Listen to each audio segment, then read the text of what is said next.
Ada seorang orang soleh, Bapak Ibu sekalian, kisah berhubungan dengan keluh kesah kepada Allah. Orang miskin, anaknya 4-5 orang, susah hidupnya. Kisah dulu, kisah klasik. Dia lagi duduk, istrinya hidangkan makan pas-pasan antara dia, istri sama anak-anaknya 5 ini. Orang miskin, susah hidupnya. Ada yang ketuk pintu malam-malam, begitu ketuk pintu dibuka, dia suruh istrinya buka. Buka, ternyata orang miskin yang lain minta makanan. Orang miskin yang lain minta makanan. Maka istrinya lihat ke suaminya, apa perintahnya nih? Suaminya bilang kasih aja. Semuanya dikasih, karena kalau dibagi dua nggak cukup. Orang miskin tuh bawa anaknya banyak, nggak cukup makanan.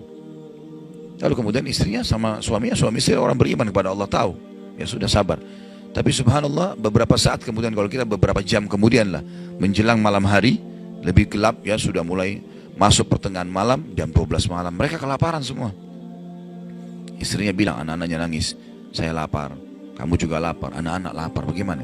Kata suaminya, tenanglah, saya akan coba cari jalan keluar, minta kepada Allah. Istrinya nggak paham suaminya mau kemana. Dia pakai bajunya, baju keluar, kemudian dia keluar pergi ke masjid dekat rumahnya. Malam hari, jam 2 malam. Dia keluar, dia masuk di masjid, lalu dia sholat tahajud.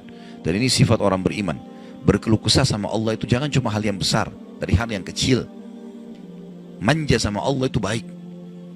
Ngeluh terus, minta terus sama Allah. Allah suka hambanya yang tamak dengan rahmat Allah. Tamak dengan rahmat Allah. Sudah sehat, minta ditambah kesehatan. Sudah kaya, minta ditambah kekayaan. Selalu minta tamak dengan rahmat Allah. Dan sudah pernah saya bilang, meminta sesuatu agar nikmat ditambah atau bertahan, itu adalah pahala lebih besar daripada kalau cobaan sudah datang baru kita minta diangkat cobaan tersebut. Kita sehat, minta agar Allah pertahankan kesehatan, itu lebih besar pahalanya dibandingkan nanti sakit baru minta disembuhkan. Jadi tamak dengan rahmat Allah itu penting. Kalau bahasa saya sebenarnya bermanja-manja sama Allah.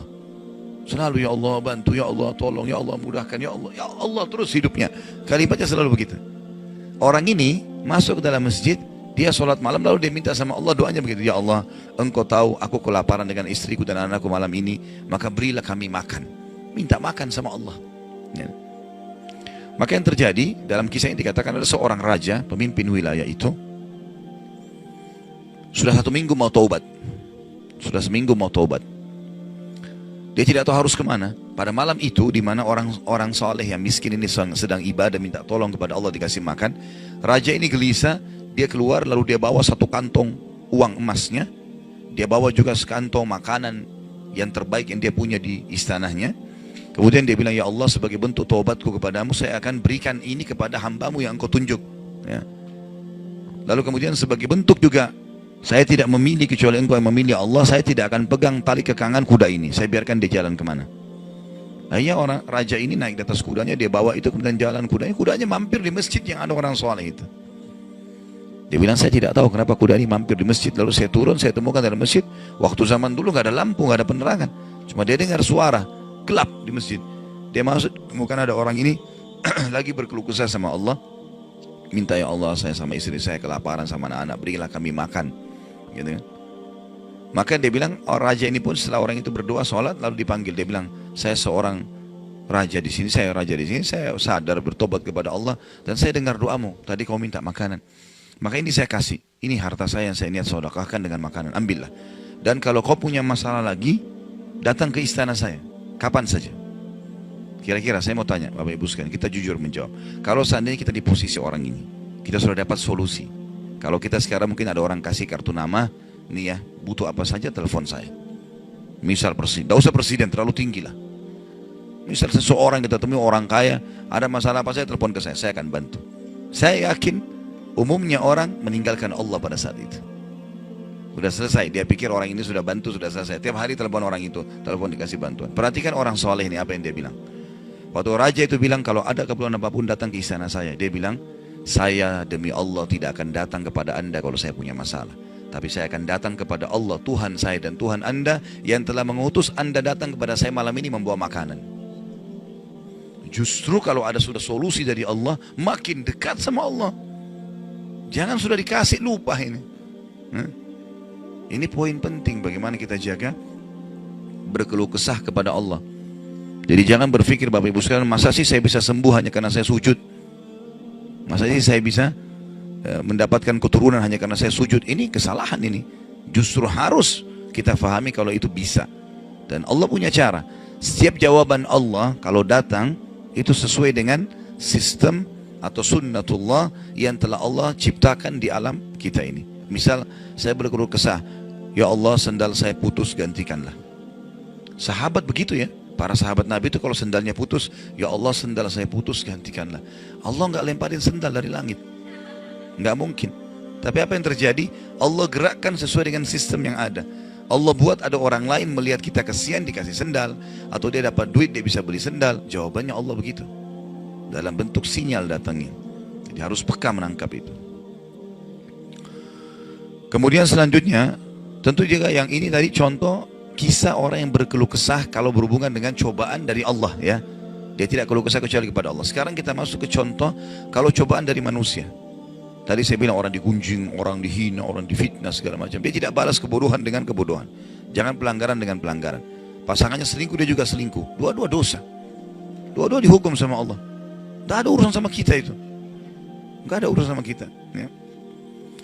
Maka kisahnya seperti misalnya Abdullah bin Abbas radhiyallahu anhu pernah lagi jalan, dicaci maki oleh seseorang tanpa sebab ini. Datang tiba-tiba caci maki dia.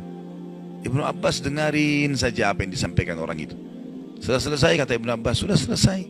Dia bilang iya, orang ini kebetulan lihat Ibnu Abbas pakai jubah baru. Ini kamu itu mentang-mentang sahabat Nabi, kamu itu pakai jubah mahal-mahal segala macam. Hasud, orang hasud gitu. Tiba-tiba bayangin kalau kita lagi naik di mobil, orang ketuk kaca. Kamu kenapa pakai mobil baru? Kamu kenapa? Apa urusannya sama orang ini gitu? Mungkin kita marah-marah sama orang ini. Ibnu Abbas diam, didengarin semua, sudah selesai.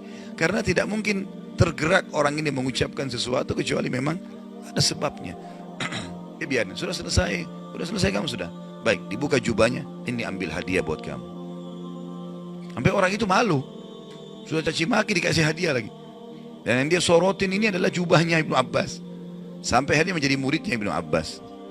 Nah, bisa nggak kira-kira kalau orang ketuk kaca mobil, kenapa pakai mobil baru? Ambil deh mobilnya.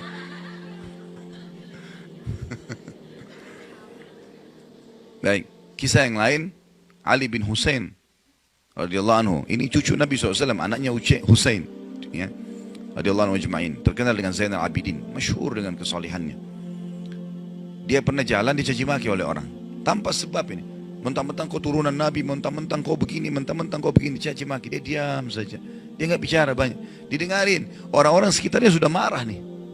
Tapi karena dia diam, orang diam semua. Sampai udah selesai dia bilang, wahai saudaraku, kalau seandainya kamu tahu lebih banyak tentang aku, mungkin kau akan lebih banyak cerita tentang keburukan. Saya ini banyak dengan keburukan, gitu kan? Kemudian dia bilang sama orang di sekitarnya, ada pegang uang, ada bawa duit, kasih orang ini 1000 dirham dan tunjukkan alamat kita. Siapa tahu dia punya hajat. Orang itu jadi tambah malu gitu. Ya. Karena perilaku akhlak yang mulia ini yang Islam ajarkan kepada kita. Pada saat kita kepancing emosi, kontrol, tenang, jangan dibalas. Gak ada gunanya itu, gak ada manfaatnya. Hanya akan merusak kejiwaan kita. Kata-kata jadi kasar, hidup kita jadi tidak tenang. Ya. Tapi kalau kita gunakan teori syar'i ini, kita akan tenang. Tetap bisa makan, tetap bisa tidur, tetap bisa segala-galanya.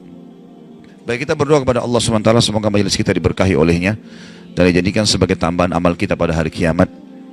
Dan semoga saja seluruh amal yang pernah kita kerjakan, yang akan kita kerjakan sampai ajal menjelang datang, diterima dengan kemahamurahannya. Dan semoga semua dosa yang pernah kita kerjakan sekecil sampai sebesar apapun diganti dengan kemahamurahan Sang Pencipta menjadi pahala.